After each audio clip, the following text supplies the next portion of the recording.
Stop the peaker! Stop the Peabody peaker! Stop the Peabody peaker! Stop the Peabody peaker! In October 2020, I learned through an anonymous tip that the state of Massachusetts had just issued an air quality permit for a brand new fossil fuel, oil and gas power plant to be built in Peabody, Massachusetts.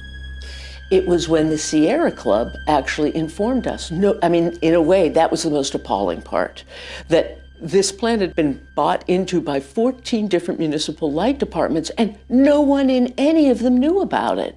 And we started to try to find out more information.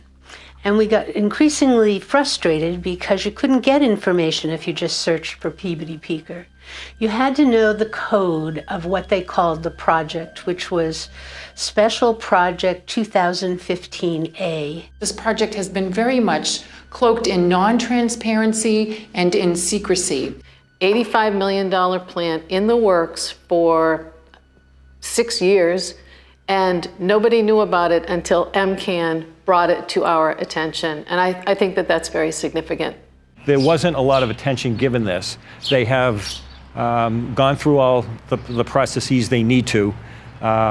And it's only in the last, I would say, year to 16 months that this has gained attention. So this is a project that anyone who works in climate action understands doesn't make any sense. It doesn't make sense financially, it doesn't make sense in terms of grid reliability, and it doesn't make sense in terms of health for the people of Massachusetts, particularly those who live adjacent to this proposed plant. This really is a Department of Public Utilities. That's really, this is the Secretary of Energy, and that's where the decisions are made.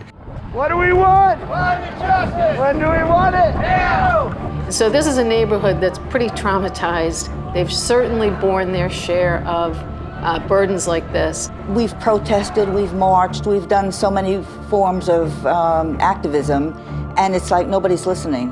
And we, in this day and age, we cannot build any more fossil fuel infrastructure, period. Hey! Ho, ho! Fossil fuels have got to go! We could do electricity in so many ways. And to build something that's going to spew greenhouse gases for 30 years felt kind of like an emergency. This is an emergency.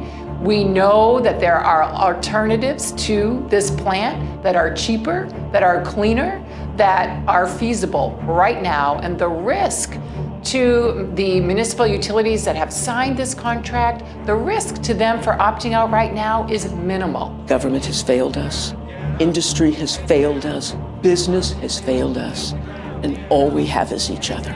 There is a movement. It is clearly gaining force every day. We are making things happen. If we don't take action to get us to a clean energy future, to reduce emissions, to reduce our reliance on fossil fuels, then we will continue to pay a price. This is my line in the sand. Where do you say no more fossil fuels, no more infrastructure, no more fossil fuel industry? This is my line in the sand.